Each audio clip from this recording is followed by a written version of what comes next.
Have you ever went to some country where you don't know anyone, you don't have a friend to talk, or even the language sounds unfamiliar for you? When you smile at other people, but they look away. When you try to talk with other people, but they laugh at your language, your accent, how would you feel? Do you feel uncomfortable with that, or you just doesn't care about it?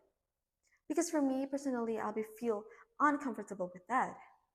And that's why we must be promoting the multicultural understanding, addressing the discrimination, and also build some inclusivity.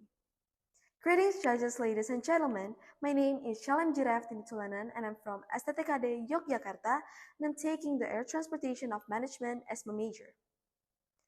Feels disrespected and also discrimination isn't just imagination for us, but it's a reality. And that's why today I'm here to talk about something that truly matters for us. Because it's not just a beautiful ideas for us, but it's the foundation for having a peaceful and also progressive world. Because in a world full of colors, voices, and also cultures, where we're understanding each other's, it's not just a choice, but it's a responsibility. Let's start with one story of one young woman named Aisha who had traveled to Indonesia for study abroad. On her first day of school, she walks into her classroom with full of excited, nervous, but also hopeful. But then, she hears some whisper about her accent. Someone just laughed at her traditional lunch, traditional clothes. By the end of the week, she eats alone, which means she doesn't have a friend to talk with. But this is not just Aisha's story. This is a story of millions who face the misunderstanding and also discrimination. Simply because of what? Simply because of they are different. When we're talking about multicultural understanding, it means that we're learning about and also appreciating other cultures. And when we're talking about addressing discrimination means we're standing up together, not standing up alone, to against the unfair treatment. And when we talk about build inclusivity means we're having a peace community, a positive communities to make everyone feels valued, feel peace, and also feels respected, no matter what their background is. We need to know that understanding creates some unity.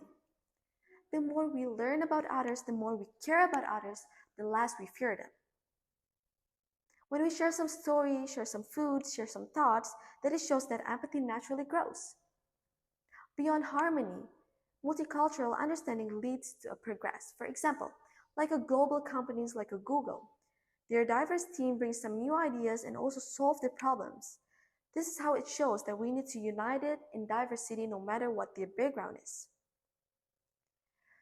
Too much diversity, some people said, can cause a conflict or even weaken the national identity. But the fact is, conflict doesn't come from diversity, but it comes from the ignorance. While we're promoting the understanding, the multicultural understanding, we don't lose our identity, but we enrich it. For example, like a music. Harmony is not made of one note, but is made of many notes that played beautifully together. We need to follow like a music. We need to standing up together to having a beautiful future, beautiful progress. And let's go back to Aisha's story. Instead of silent, someone just sitting next to her and asked her, "Hey, that food looks delicious. What is it called?" A smile appears, a connection begins, and also a story is shared. That simple act of curiosity and also kindness shows what multicultural understanding looks like. The world we live in is already diverse, but whether it becomes divided or united, it depends on us. So let's just learn instead of judge, to include instead of exclude, and to celebrate instead of separate. Because a strong community is not one that looks the same, but is the one that's standing up together. We need to remember that peace doesn't begin in government or institution, but it begins in our heart, in how we treat someone that's sitting next to us. A strong community, it depends on us. It depends on how we treat one another. So, ladies and gentlemen, let's be the voice that listens, the hands that help, and also the heart that welcomes. We need to know that real strength is not found in the sameness, but it found in understanding. Thank you.